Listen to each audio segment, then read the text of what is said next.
Assalamualaikum warahmatullahi wabarakatuh. Selamat pagi, siang, dan malam Ibu dosen dan teman-teman semuanya. Pertama-tama marilah kita panjatkan puji dan syukur kepada kehadirat Allah Subhanahu wa taala yang telah memberikan rahmat, kesehatan, dan keselamatan sehingga kita dapat berkumpul di ruang Zoom pada hari ini. Adapun materi pada hari ini yaitu model-model pembelajaran biologi. Pertama, saya akan memperkenalkan anggota kelompok saya. Yang pertama, Ria Agustina Siregar. Yang kedua, Salsa Bila Muharini. Yang ketiga, Sandra Evanisa. Yang keempat, Sisna Radia Rahmi. Dan yang kelima, Sofia Julfa. Untuk pemateri pertama yang disampaikan oleh Ria Agustina Siregar. Kepada Ria Agustina Siregar, kami persilahkan.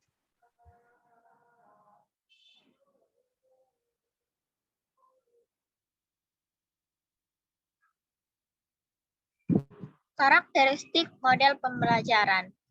Menurut Rankel, L. Tobing, dan kawan-kawan mengidentifikasi 5 karakteristik suatu model pembelajaran yang baik yang meliputi sebagai berikut. 1. Prosedur ilmiah. Suatu model pembelajaran yang harus memiliki suatu prosedur yang sistematik untuk mengubah tingkah laku peserta didik atau memiliki sistematik yang merupakan urutan langkah-langkah pembelajaran yang dilakukan guru dan peserta didik. 2. Spesifikasi hasil belajar yang direncanakan. Suatu model pembelajaran menyebutkan hasil-hasil belajar secara rinci mengenai penampilan peserta didik. 3. Spesifikasi lingkungan belajar. Suatu model pembelajaran menyebutkan secara tegas kondisi lingkungan di mana tanggapan peserta didik diobservasi. 4. Kriteria penampilan. Suatu model pembelajaran menunjuk pada kriteria penerimaan penampilan yang diharapkan dari para peserta didik. Model pembelajaran merencanakan tingkah laku yang diharapkan dari peserta didik yang dapat didemokrasikannya setelah langkah-langkah mengajar tertentu. 5. Cara-cara pelaksanaannya. Semua model pembelajaran menyebutkan mekanisme yang menunjukkan reaksi peserta didik dan interaksinya dengan lingkungan. Terima kasih kepada Ria Agustina Siregar. Selanjutnya untuk pemateri kedua disampaikan oleh Salsa Bila Muharini.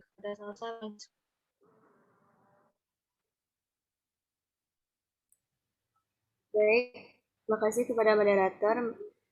Selanjutnya, Bruce dan Well mengidentifikasi karakteristik model pembelajaran ke dalam aspek-aspek berikut. Yang pertama, sintaks. Yang kedua, sistem sosial. Yang ketiga, prinsip reaksi. Yang keempat, sistem pendukung. Dan yang terakhir, dampak pembelajaran langsung dan iringan. Yang pertama, sintak, yaitu suatu model pembelajaran memiliki sintak atau urutan atau tahap-tahap kegiatan belajar yang diistilahkan dengan fase yang menggambarkan bagaimana model tersebut dalam praktiknya. Misalnya, bagaimana memulai pelajaran. Yang kedua, sistem sosial adalah menggambarkan bentuk kerja sama guru peserta didik dalam pembelajaran atau peran-peran guru dan peserta didik dan hubungannya satu sama lain dan jenis-jenis aturan yang harus diterapkan. Peran kepemimpinan guru bervariasi dalam suatu model ke model pembelajaran yang lain. Namun dalam model pembelajaran yang terstruktur, sedang peran guru dan peserta didik seimbang. Setiap model memberikan peran yang berbeda pada guru dan peserta didik. Yang ketiga, prinsip reaksi, yaitu menunjukkan kepada guru bagaimana cara menghargai atau menilai peserta didik dan bagaimana menanggapi apa yang dilakukan oleh peserta didik. Sebagai contoh, dalam suatu situasi belajar, guru memberikan penghargaan atas kegiatan yang dilakukan peserta didik atau mengambil sikap netral lainnya. Dalam beberapa model pembelajaran, guru bertindak sebagai pusat kegiatan dan sumber. Yang keempat, sistem pendukung. Sistem pendukung menggambarkan kondisi-kondisi yang diperlukan untuk mendukung keterlaksanaan model pembelajaran, termasuk sarana dan prasarana, misalnya alat dan bahan, kesiapan guru, serta kesiapan peserta didik. Dan yang terakhir, dampak pembelajaran langsung dan iringan.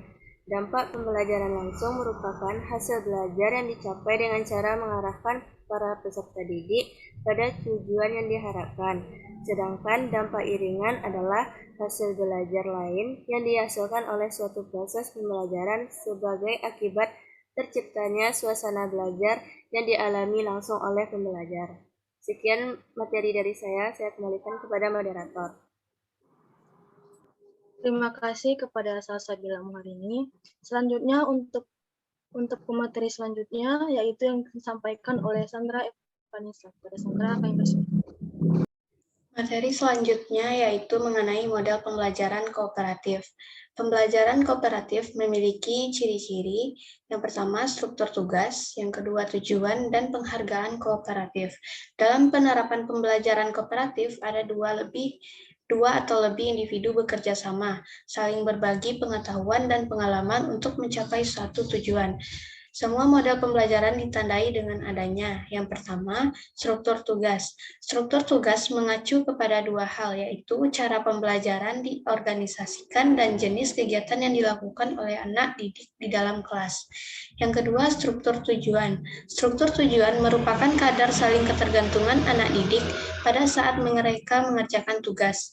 Ada 3 macam struktur tujuan. Yang pertama, yaitu individualistik, yaitu jika pencapaian tujuan itu tidak memerlukan interaksi dengan orang lain. Yang kedua, yaitu kompetitif, yaitu anak didik hanya dapat mencapai tujuan jika anak didik lain tidak dapat mencapai tujuan tersebut. Misal seperti pertandingan sepak bola. Satu grup dikatakan sukses apabila grup yang lain gagal. Yang ketiga, yaitu kooperatif, yaitu anak didik dapat mencapai tujuan hanya jika bekerja sama dengan anak didik lainnya. Yang ketiga yaitu struktur penghargaan. Struktur penghargaan atau reward merupakan penghargaan yang diperoleh oleh anak didik atas prestasinya.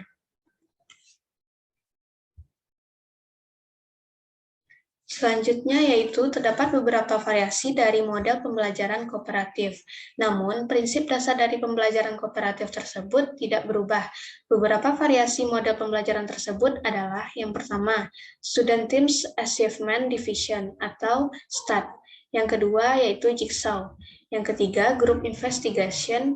Kemudian yang keempat, Think, Pair, Share. Yang kelima, Number Head Together. Sekian dari saya kembalikan kepada moderator.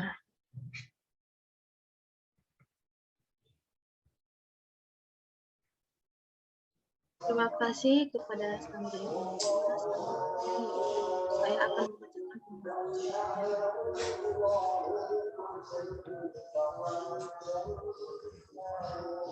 membacakan